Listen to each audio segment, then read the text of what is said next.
Cos n sine alpha T, T की जगह जैसे ही आप सब्स्टिट्यूट करोगे 0 तो ये कॉस 0 डिग्री बन जाएगा 1, तो ये टर्म बन जाएगी अपने पास C1। ठीक है, नेक्स्ट टर्म देखो, जब यहाँ पे t इक्वल्स टू 0 सब्स्टिट्यूट करेंगे तो साइन 0 डिग्री होता है 0, तो ये टर्म तो कम्प्लीटली 0 हो गई। और यहाँ भी जब हम t इक्वल्स टू 0 सब्स्टिट्यूट कर रहे हैं तो ये भी टर्म अपनी साइन 0 डिग्री होने के कारण 0 हो जाएगी। तो अपने को रिलेशन क्या मिल रहा है, C1 इक्वल्स टू 0, 0 वैल्यू मिल रही है, तो आगे हमारा काम आसान हो जाएगा, क्योंकि नेक्स्ट जो कंडीशन है वो अपने पास क्या है, t इक्वल्स टू 0 पर dx by dt equals to 0 है। तो हम इसका डेरिवेटिव निकालना है। जब C1 की वैल्यू 0 आ चुकी है तो हम क्यों इस टर्म का डेरिवेटिव निकालें, इसलिए पहले हम C1 इक्वल्स टू 0 सब्स्टिट्यूट करेंगे, फिर हम dx बाई dt कैलकुलेट करके कंडीशन लगाएंगे। तो अभी इस कंडीशन को होल्ड करो, पहले put C1 equals to 0 in equation number 1। क्या आएगा आपके पास result, x equals to e की power minus n cos alpha t C2 sine n sine alpha into t, और pi वाला part a by 2n square cos alpha sine n t। ठीक है, अब इस टर्म का हमें क्या करना है, डेरिवेटिव निकालना पड़ेगा, क्योंकि dx by dt equals to 0 रखा है। निकालो dx बाई dt। अब dx बाई dt के लिए अगर हम चेक करें तो C2 अपना कांस्टेंट है, एज इट इज आया। यहाँ e की पावर में भी फंक्शन में t आ रहा है और साइन के साथ भी t आ रहा है, इसका मतलब हमें क्या लगाना पड़ेगा, प्रोडक्ट रूल लगाना पड़ेगा। पहले e की पावर का करते हैं, sine n sine alpha into t तो मैंने एज इट इज रख दिया। e का कर रहे हैं e की power minus n cos alpha into t, और फिर पावर का करेंगे तो माइनस n cos अल्फा और आ जाएगा। ठीक है, प्लस C2 लिखा। अब एक्सपोनेंशियल वाली टर्म को एज इट इज रखते हैं, e की power minus n cos alpha t, और साइन का डिफरेंशिएशन करते हैं, तो साइन 2x का करते हैं तो क्या होता है, 2x का भी होता है, तो n साइन अल्फा का भी होगा। साइन का तो हो जाएगा cos n sine alpha into cos n sine alpha into t। ठीक है, नेक्स्ट देखिए, अब ये वाली टर्म है a upon 2n square cos alpha, ये तो कांस्टेंट है, a upon 2n square cos alpha तो कांस्टेंट हो गया। साइन n t का डिफरेंशिएशन क्या होगा, n cos n t। इसमें किसी को कोई डाउट, इस टर्म में किसी को कोई डाउट है? No ma'am. प्रोडक्ट रूल लगा के और क्या किया है, डिफरेंशिएशन किया है। अब ये कंडीशन लगाओ, at t equals to 0 dx by dt equals to 0। ये समझाने के लिए लिखा था, तो यहाँ मत लिखो इसको, अब लिखो at t equals to 0 dx by dt equals to 0। Substitute करें इसमें, 0 इक्वल्स टू, ये जो x हमने लिखा है इसको इक्वेशन नंबर 2 मान लेना, C1 की वैल्यू जहाँ सब्स्टिट्यूट की है। अब यहाँ रखते हैं, देखो साइन 0 डिग्री, तो साइन 0 डिग्री होती है तो 0 हो जाएगी, पूरी टर्म ही 0 हो गई। इस टर्म पे आते हैं, cos 0 डिग्री 1 हो जाएगा और e की पावर 0 1 हो जाएगा, तो टर्म मिलेगी C2 n साइन अल्फा। ठीक है, और ये cos 0 डिग्री 1 हो गया, e की पावर 0 1 हो गया। नेक्स्ट टर्म an, तो एक n से एक n तो कैंसिल हो गया, और नहीं करना चाह रहे हो तो एज इट इज लिख दो, an अपॉन cos 0 डिग्री हो गया 1 2n स्क्वायर cos अल्फा।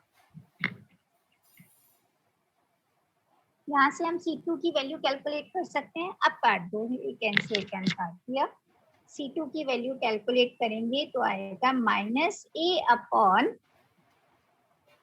पहले इस टर्म को इधर लेके आओगे 2n cos अल्फा, फिर n साइन अल्फा से डिवाइड करेंगे तो ये n स्क्वायर हो जाएगा और ये साइन अल्फा हो जाएगा, और इस टर्म को हम लिख सकते हैं -a/n²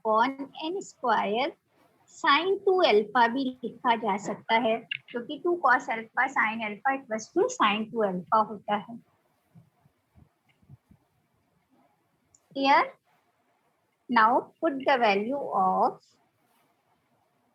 C2 in equation number 2, क्योंकि C1 तो हम पहले से ही लिख चुके हैं, तो C2 और सब्स्टिट्यूट कर दूं, वही हमारा रिजल्ट हो जाएगा। लिखो x equals to -a/n²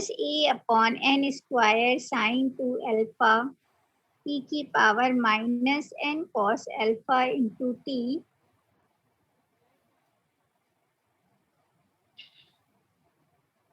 sign n sine alpha into t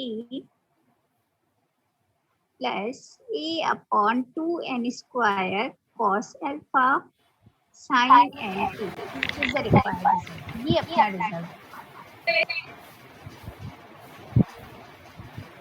clear है? तो जब भी आपको कंडीशन दी जा रही है इस तरीके की, तो आपको क्या करना होता है, वहां पर हमें कॉन्स्टेंट्स की वैल्यू कैलकुलेट करके निकालनी होती है।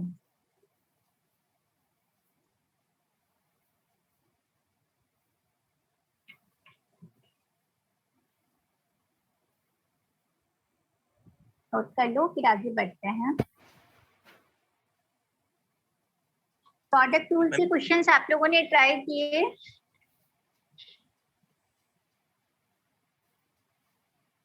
प्रोडक्ट टूल के क्वेश्चंस ट्राई कर रहे हो?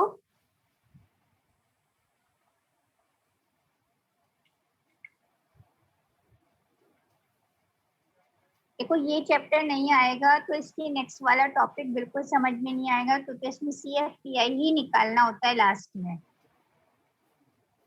इस चैप्टर की प्रैक्टिस अच्छे से करना, स्कोरिंग भी है और मैक्सिमम पार्ट अपने पेपर का ये कवर करेगा।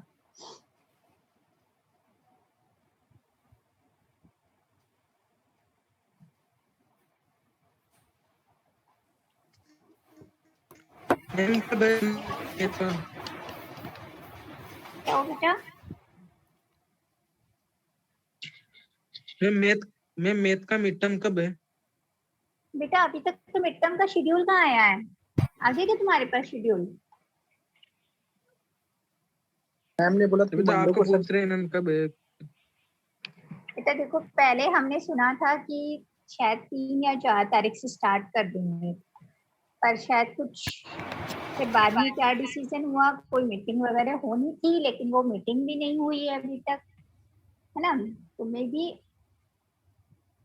जैसे ही आएगा कुछ भी मैं खुद भी बता दूंगी क्लास में, और हो सकता है कि तुम लोग प्रैक्टिस करते रहो, कुछ आएगा तो बता दूंगी मैं, इससे ज्यादा कुछ भी नहीं कह सकती अभी तुम्हें। मैम पूरा पेज दिखा दो एक बार। हाँ, ये फुल पेज में दिखा देती हूँ आपको। फिर हम लोग आज आगे टॉपिक कर रहे हैं, आप इसके प्रोडक्ट वाले रूल्स करना, प्रोडक्ट रूल्स के क्वेश्चंस करना, और मैं आज आपको tan sec cot cos sec का कैसे करते हैं वो बता रही हूँ। फिर आपकी कोई प्रॉब्लम होगी तो वो बात कर लेंगे कल। एक बार चैप्टर के सारे टॉपिक्स अपने कवर हो जाएंगे।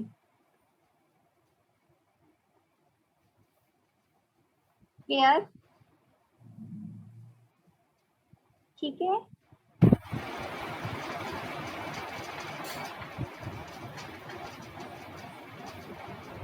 कर दूं change?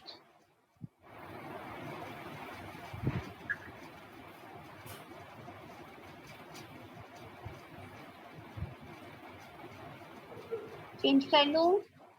Yes ma'am. Okay, next heading लगाओ, पर्टिकुलर इंटीग्रल ऑफ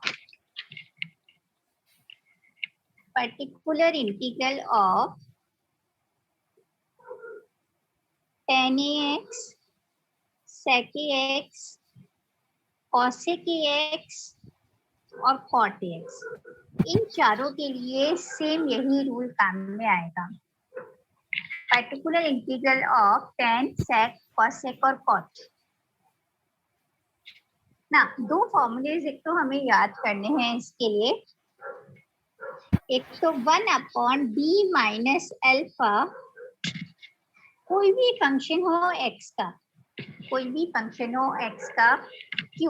अभी हम यहाँ पे बात करेंगे तो q हमारे लिए tan हो सकता है, sec हो सकता है, cosec हो सकता है, cot हो सकता है। वैसे q कोई भी फंक्शन ऑफ x हो उसके लिए रूल लगता है। e की पावर अल्फा x, क्योंकि बाकी के लिए हमने शॉर्टकट फॉर्मूलेज पढ़ लिए हैं इसलिए हम लोग वहां पर इसको अप्लाई नहीं करते हैं। बाकी जो रिजल्ट्स निकाले गए हैं वो इसी फॉर्मूले से निकाले गए हैं, ठीक है। इनके लिए कोई शॉर्टकट टूल नहीं लगता है इसलिए हमें इस फॉर्मूले को ही यूज करना पड़ेगा। e की पावर अल्फा x,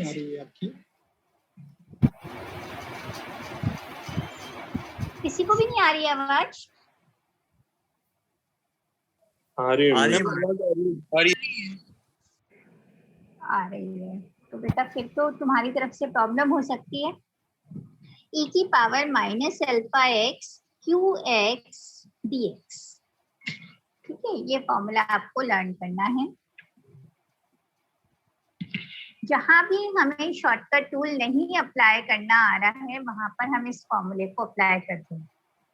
जहां हमें लगेगा कि शॉर्टकट अप्लाई नहीं हो सकता है, ये जो हमने फंक्शंस पढ़े हैं उन फंक्शंस में से कोई नहीं है, तो फिर हम इस केस में क्या करेंगे, ये फॉर्मूला अप्लाई करेंगे, ठीक है। और एक फॉर्मूला मैंने आपको नोट करवाया ही था, e की पावर आयोटा ax होता है cos ax plus iota sine ax।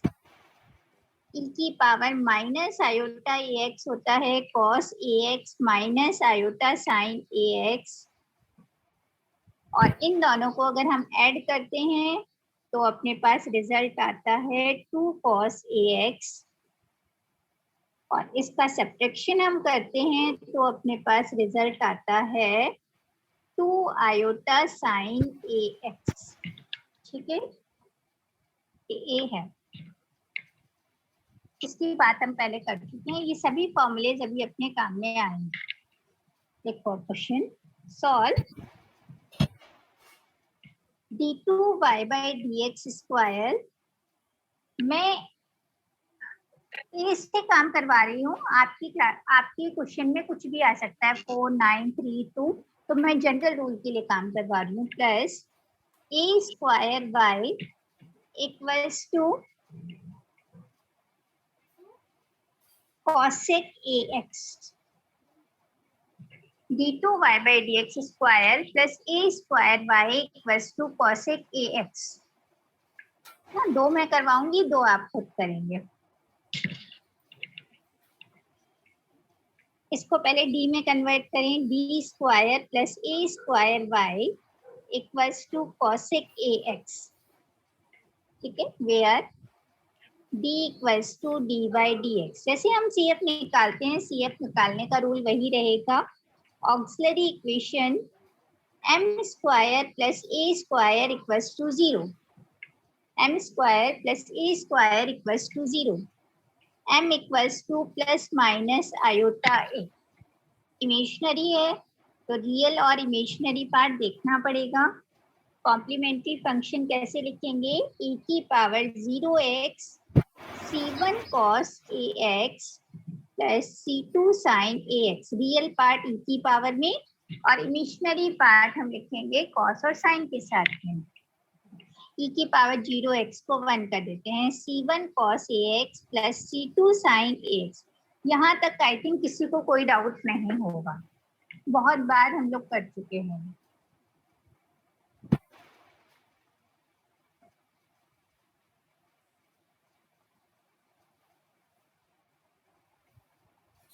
Clear है? Yes ma'am. PI लिखते हैं 1/d square plus a square cosec ax।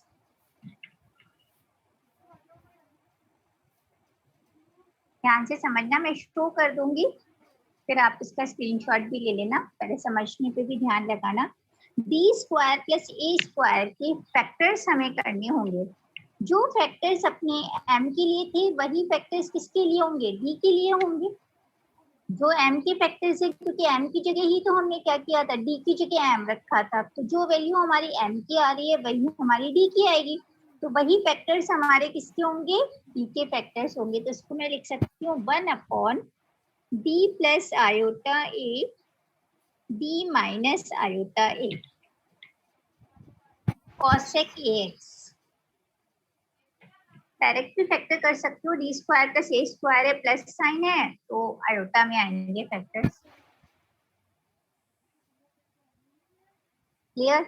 अब हमारा जो रूल है वो क्या है, जो हमने रूल पढ़ा था अभी 1/d माइनस एल्फा, वो सिंगल डी के लिए था, लेकिन यहाँ पर अपने पास टर्म कैसी आ रही है, प्रोडक्ट में आ रही है। अब एक तरीका तो क्या है कि पहले मैं इसके लिए अप्लाई कर दूं, फिर बाद में जो रिजल्ट आएगा उसको इसके लिए अप्लाई कर दूं, पर उससे टर्म्स क्या होती है, कई बार कॉम्प्लिकेटेड हो जाती है, क्योंकि इस टर्म को अप्लाई करने के बाद कई बार ये प्रोडक्ट फंक्शन में कन्वर्ट हो जाता है, और फिर प्रोडक्ट फंक्शन के लिए हमारे पास लैग्रेंज टर्म्स बन जाती हैं। तो बेटर ये है कि हम इस टर्म का क्या करें, पार्शियल फ्रैक्शंस करें ना। मैं आपको पार्शियल फ्रैक्शन बता रही हूँ, 1/d plus iota a d minus iota a, इसके पार्शियल फ्रैक्शन कैसे लिखते हो, a/d plus iota a plus b/d minus iota a लिखते हैं, लिखते हैं ना। एग्जाम में आपको करके दिखाने की जरूरत नहीं है, लेकिन आपको मैं अभी समझा रही हूँ। फिर हम क्या करते हैं, क्रॉस मल्टीप्लीकेशन। तो 1 equals to a into D minus iota a plus b into D plus iota a। 1 को एज इट इज रहने दिया, इस टर्म से मल्टीप्लाई कर दिया, ये सोच लो इससे मल्टीप्लाई कर रहे हैं पूरी, एलसीएम लेके कर रहे हैं जैसे तुम्हें समझ में आता है। हमें क्या करना है, a और b की वैल्यू निकालनी है। अब a और b की वैल्यू निकालने के लिए हम क्या करते हैं, कोई भी ऐसी सब्स्टिट्यूशन करते हैं जिससे हमारी एक टर्म 0 हो जाए। तो पहले हमने रखा d equals to iota a, d equals to iota a रखा, तो दिख रहा है d equals to iota a रखते ये टर्म अपनी 0 हो जाएगी, और यहाँ हो जाएगा iota a plus iota a, 2 iota a, तो b की वैल्यू हो जाएगी 1/2 आयोटा a होगी। Yes ma'am. अब रखते हैं d की जगह minus iota a, d equals to minus iota a रखोगे तो ये b वाली टर्म 0 हो जाएगी, और a की वैल्यू आ जाएगी -1/2 आयोटा a।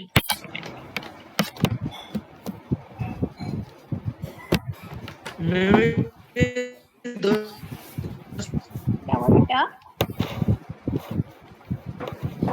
मैं 2 स्टेप वापस बताओ, जो ये सब्स्टिट्यूट करो ना पुट वाला। आंशिक भिन्न आप लोग क्लास 11-12 में निकाल के आते हो कि जब हमारे पास इस तरीके की टर्म है और उनको हम सेपरेट करके लिखना चाह रहे हैं, तो हम एक को a के अपॉन लिखते हैं, एक को b के अपॉन लिखते हैं। फिर हमने एलसीएम लिया, तो एलसीएम लोगे तो ये d plus iota a d minus iota a, तो दोनों तरफ से कैंसिल हो जाएगा। ये टर्म बनेगी 1 इक्वल्स टू a इंटू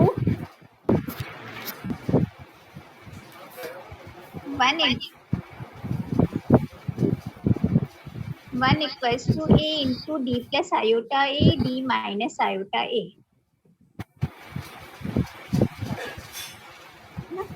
और फिर हमने क्या किया, हम ऐसी वैल्यू रखते हैं जिससे कि हमारा एक टर्म 0 हो जाए, या तो a वाला 0 हो जाए या b वाला 0 हो जाए, ताकि हमें दूसरे वाले की वैल्यू मिल सके। तो पहले हमने d equals to iota a रखा, तो d equals to iota a रखते ये टर्म 0 हो जाएगी। हम अपनी इच्छा से ही रख रहे हैं जिससे टर्म 0 हो जाए। यहाँ पे d की value 2 iota a, sorry iota a रखी, तो ये बन गया 2 आयोटा a, और b की वैल्यू हो गई 1/2 आयोटा a। फिर हमने d की जगह माइनस आयोटा a रखा, तो ये टर्म 0 हो जाएगी, क्योंकि अब हमें a की वैल्यू चाहिए। फिर a की वैल्यू हमने निकाल ली। अब यहाँ पर a और b की वैल्यू रखो। टर्न कर लूँ पेज, पेज टर्न कर लूँ। Yes ma'am.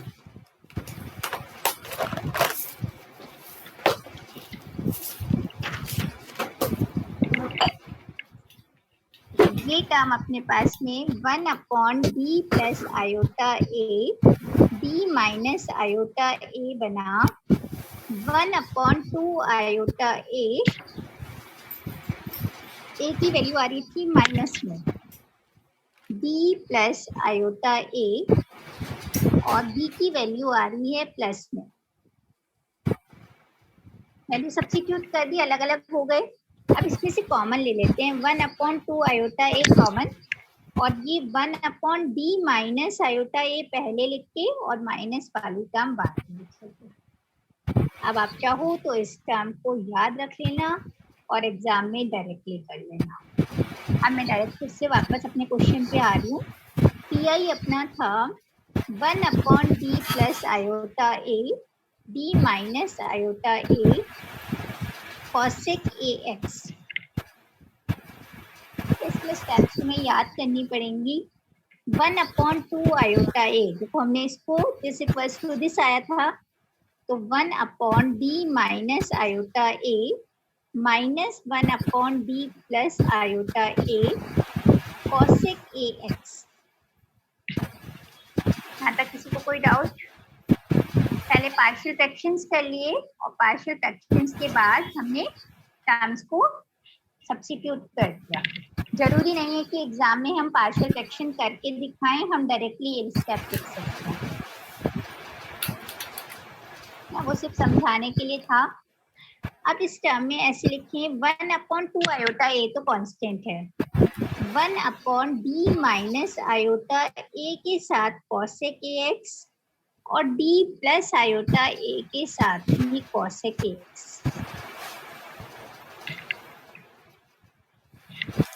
दोनों के साथ अप्लाई कर दिया। अब देखो मैं एक बार फॉर्मूला वापस लिख रही हूँ यहाँ पर ताकि तुम्हें याद रहे। 1/d माइनस अल्फा क्यूब जो फंक्शन ऑफ x है, इसकी वैल्यू होती है e की पावर अल्फा x, e की पावर माइनस अल्फा x, मतलब अगर बाहर पावर प्लस में है तो अंदर माइनस में साइन आ जाएगा, cosec qx dx। क्यू है ये, क्यू है क्योंकि क्यू के लिए लिखा है फॉर्मूला।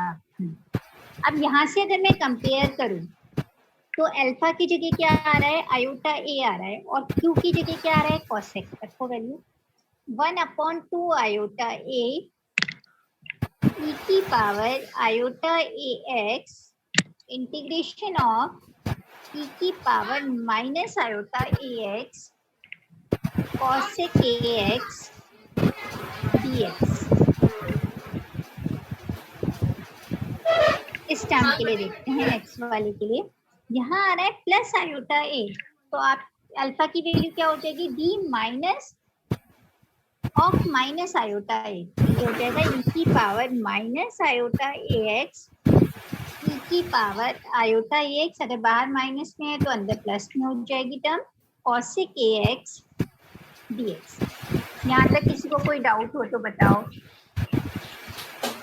फॉर्मूला अप्लाई कर रहे हैं और देखो यहाँ पे d प्लस आयोटा ए को अपन लिख सकते हैं d minus of minus iota A, लिखा जा सकता है ना, इससे किया है हमने, तो ये अपना अल्फा हो जाएगा।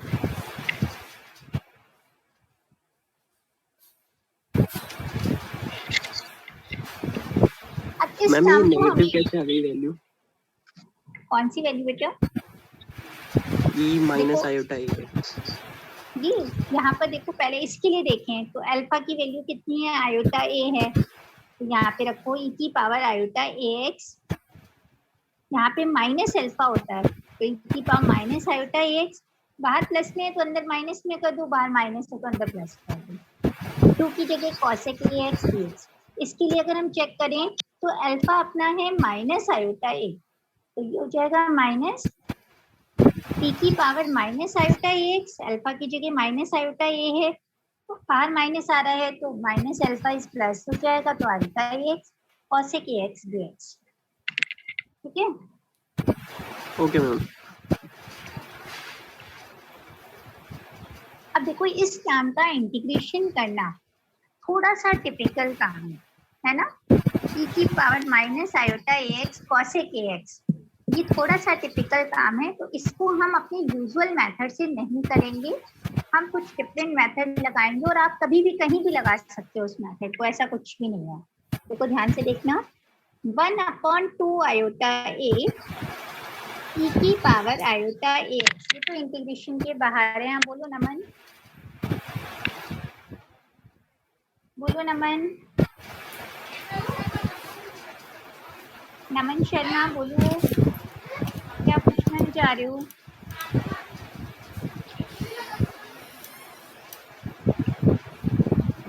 ओके देखो, ई की पावर माइनस आयोटा ए एक्स, देखो मैंने इसके तुम्हें फॉर्मूले ये लिखवाए थे।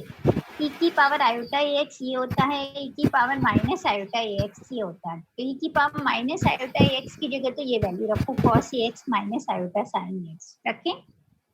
देखना अभी इंटीग्रेशन अपना बहुत आसान हो जाएगा। Cos A x minus iota sine A x into cosec A x dx। यहाँ अपनी स्क्रीन थोड़ी सी छोटी होती है, बोर्ड बड़ा होता है तो पूरा एक ही स्टेप में आ जाता है। ये पूरी लाइन जो है वो एक ही स्टेप में चलती है। माइनस ई की पावर माइनस आयोटा ए एक्स, ये तो इंटीग्रेशन के बाहर है तो इसमें चेंज नहीं करेंगे। इसको लिख सकते हो cos A x plus iota sine A x into cosec A x dx। Formula है डी माइवर्स थ्योरम वाला, वो हमने अप्लाई कर दिया। क्योंकि हमें इंटीग्रेशन अंदर वाली टर्म का करना है, इस टर्म का नहीं करना, तो यहाँ सब्स्टिट्यूशन हम अभी नहीं करेंगे। अब देखो cos ax into cosec ax, बताओ क्या होगा?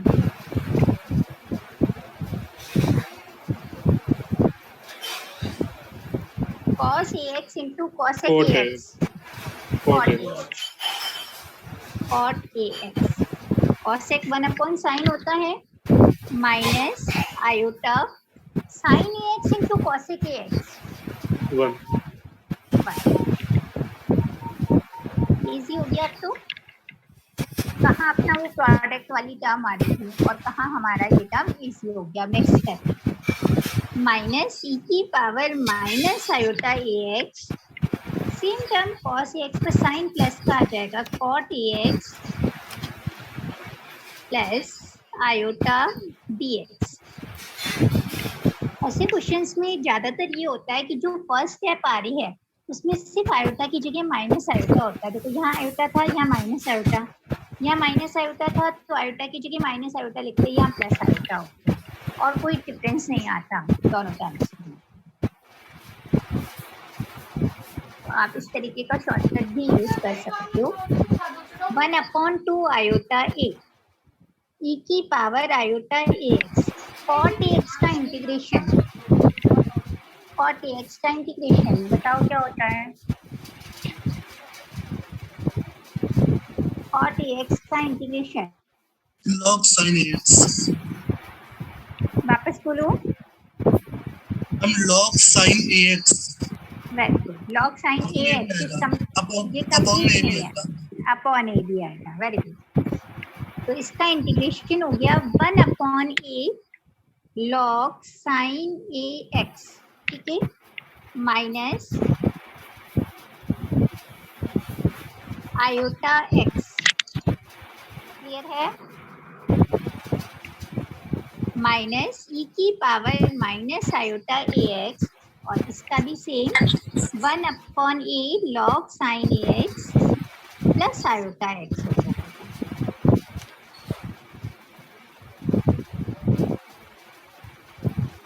यहाँ तक किसी को कोई डाउट? क्या आप इतना थोड़ा सा टाइम शॉर्ट हो रहा है तो मैं चाह रही हूँ कि क्वेश्चन कंप्लीट हो जाए अपना। 1/2 आयोटा ए, अब यहाँ से अगर मैं देखूँ तो 1/a log sign A x और 1/a log sine x, term सारी सेम ही आएगी, सिर्फ आयोटा की जगह माइनस आयोटा आ रहा है, तो हमेशा आपको ये कॉम्बिनेशन में टर्म्स मिलेंगी। मैं 1/a log sign A x common ले गई इन दो टर्म्स में, तो मेरे पास वैल्यू बचेगी अंदर ई की पावर आयोटा ए एक्स माइनस ई की पावर माइनस आयोटा ए एक्स। सेम सेम इसी तरीके से आयोटा एक्स भी दोनों साइड कॉमन टर्म्स होंगी, तो आयोटा एक्स भी हम कॉमन ले सकते हैं। माइनस का आयोटा एक्स कॉमन लिया और अपने पास टर्म बनेगी ई की पावर आयोटा ए एक्स प्लस ई की power minus iota x. Clear है सबको?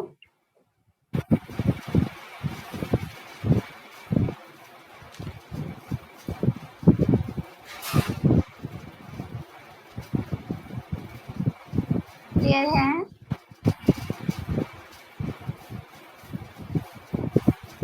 Yes, ma'am. अब देखो इसकी वैल्यू मैंने आपको क्या बताई थी, चेक करो। ई की पावर आयोटा ए एक्स प्लस ई की पावर माइनस आयोटा ए एक्स तो होता है अपना 2 cos ए एक्स, और जब माइनस में होता है तो होता है 2 आयोटा साइन ए एक्स। ठीक है, सब्स्टिट्यूट करो 1 इस पेज पे नहीं आ पाएगा, मुझे पेज चेंज करना पड़ेगा। आप चाहो तो स्क्रीनशॉट ले लो इस पेज का, फिर मैं चेंज कर दूंगी।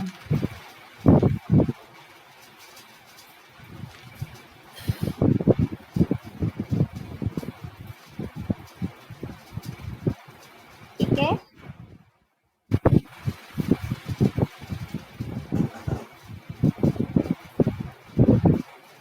ठीक है। Yes, ma'am. Yes, ma'am. देखो next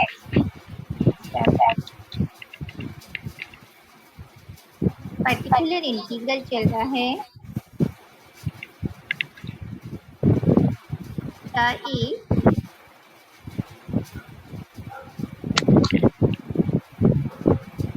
one upon A log sine A x as it is, और ये टर्म अपनी ई की पावर आयोटा ए वाली थी तो 2 आयोटा साइन ए एक्स लिखते हैं इसकी, माइनस आयोटा एक्स, और ये टर्म नेक्स्ट वाली प्लस में थी, उसकी वैल्यू होती है 2 cos ए एक्स। ये बात हम ऑलरेडी कर चुके हैं। अब देखो 2 आयोटा यहाँ भी आ रहा है और ये 2 आयोटा यहाँ भी आ रहा है, तो कॉमन आके कैंसिल हो जाएगा। चलो मल्टीप्लाई कर लेते हैं। 1 अपॉन ए स्क्वायर, 2 आयोटा से 2 iota cancel, sign A x log sine A x, इस टर्म से मल्टीप्लाई करते हैं। 2 आयोटा से 2 iota cancel, x upon A cos A x. Clear? General solution y equals to CF plus PI.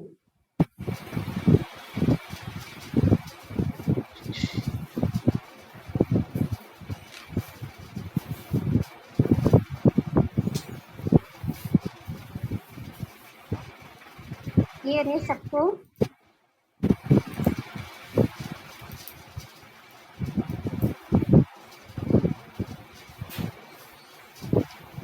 ठीक है,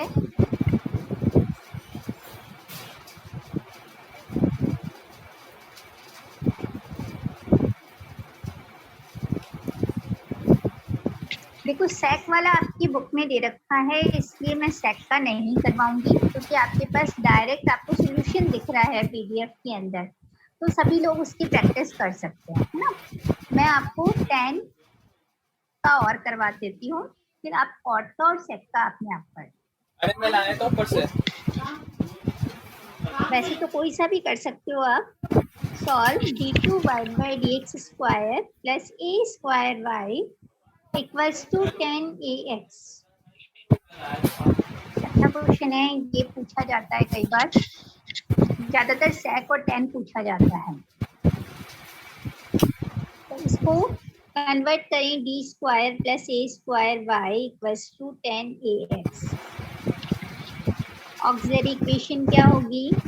M square plus a square equals to 0। अभी last question में ही हमने बात की है, तो m equals to plus minus iota A. Complementary function c1 cos ax plus c2 sin ax, क्योंकि लास्ट क्वेश्चन में कर चुके हैं इसलिए मैंने डायरेक्ट लिख दिया, और आई थिंक सो किसी को कोई डाउट भी नहीं होगा। बहुत कुछ टर्म्स जो हैं वो अपनी लास्ट क्वेश्चन से रिलेटेड होंगी। सभी को D square plus a square से करना है। अब क्वेश्चन में अगर यहाँ 4 आ जाता है तो ए का मतलब 2 हो गया ना, अगर 9 आ जाता है तो 3 हो गया, तो कुछ भी दे सकता है वो आपको। हम जनरल रूल के लिए कर रहे हैं तो जनरल से आपको काम आसान लगेगा। 10ax, इस टर्म को हमने कैसे लिखा था, d plus iota a d minus iota a 10ax। और अब हमने इसका लास्ट क्वेश्चन में पार्शियल फ्रैक्शन भी कर लिया था, तो मैं इसको डायरेक्ट लिखूंगी 1/2 आयोटा a। ध्यान रख लेना पहले माइनस वाला आएगा और फिर प्लस वाला आएगा, नहीं तो रख के देख लो, ऊपर अगर माइनस साइन आए तो उल्टा कर देना एलसीएम लेके, इतना शो करने की जरूरत भी नहीं है। यहाँ तक किसी को कोई doubt? d minus iota a 10ax separate कर दो, d plus iota a 10ax।